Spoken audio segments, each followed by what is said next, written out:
आषाढ़ का महीना शुरू हो चुका है।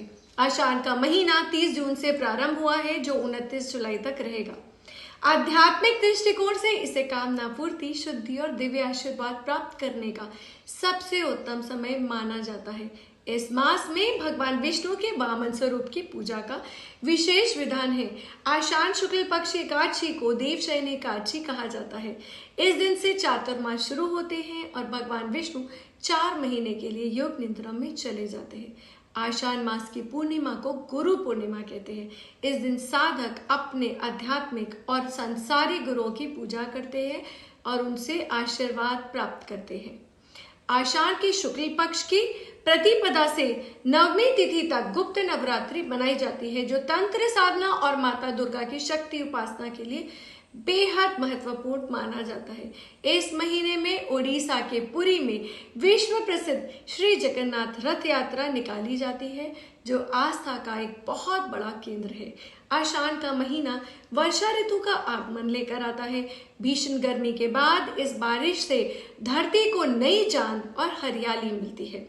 इसलिए भारतीय किसान इस महीने से खेतों की बुवाई और रोपाई जैसे कृषि कार्य शुरू कर देते हैं। आषाढ़ मास के आरंभ में छाता, खड़ाऊ, नमक और आंवले का दान करने को भी विशेष धार्मिक मान्यता है।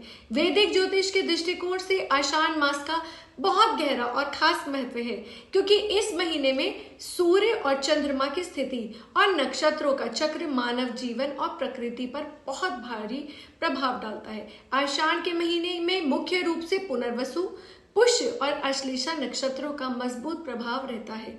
आषाढ़ मास में कई प्रमुख पर्व भी आते हैं, जैसे योगिनी एकादशी 10 जुलाई 2026 को है। कृष्ण पक्ष की इस एकादशी का व्रत करने से समस्त पापों का नाश होता है। इससे पारिवारिक सुख समृद्धि भी बढ़ती है। आषाढ़ अमावस्या 14 जुलाई 2026 को है। इस दिन पितरों के तर्पण, स्नान और दान पुण्य का विशेष महत्व है। आषाढ़ गुप्त नवरात्रि 15 जुलाई से 23 जुलाई 2026 तक रहेगी। इस समय 10 महाविद्याओं और माता दुर्गा की गुप्त नवरात्रि साधना के लिए बेहद शक्तिशाली माना जाता है। जगन्नाथ रथ यात्रा, जो कि 16 जुलाई 2026 को है, ओडिशा के पुरी में भगवान जगन्नाथ, भाई बलभद्र और बहन सुभद्रा की भव्य रथ यात्रा निकाली जाती है, जिसे देखने देश विदेश से श्रद्धालु आते हैं। कर्क संक्रांति भी 16 जुलाई 2026 को है। इस दिन सूर्य देव मिथुन राशि से कर्क राशि में प्रवेश करते हैं और इसी के साथ दक्षिणायन काल शुरू होता है। देवशयनी एकादशी 25 जुलाई 2026 को है, जिसे आषाढ़ी एकादशी भी कहते हैं।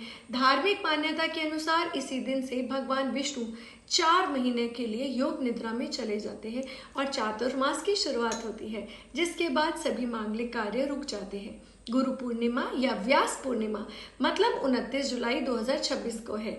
आषाढ़ मास के अंतिम दिन महाभारत के रचयिता महर्षि वेदव्यास जी की जयंती मनाई जाती है। इस दिन लोग अपने गुरुओं का पूजन कर उनसे आशीर्वाद प्राप्त करते हैं। आषाढ़ का महीना मुख्य रूप से भगवान विष्णु, भगवान जगन्नाथ, माता दुर्गा, भगवान शिव और गुरुदेव महर्षि वेदव्यास जी के विशेष पूजन के लिए मनाया जाता है।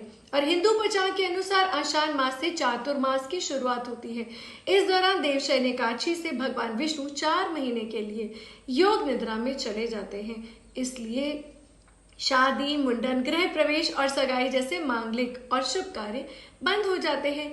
मान्यता है कि इस दिन से भगवान विष्णु 4 महीने के लिए विश्राम करने चले जाते हैं और देवताओं के विश्राम काल में कोई भी मांगलिक कार्य कभी भी नहीं किया जाता।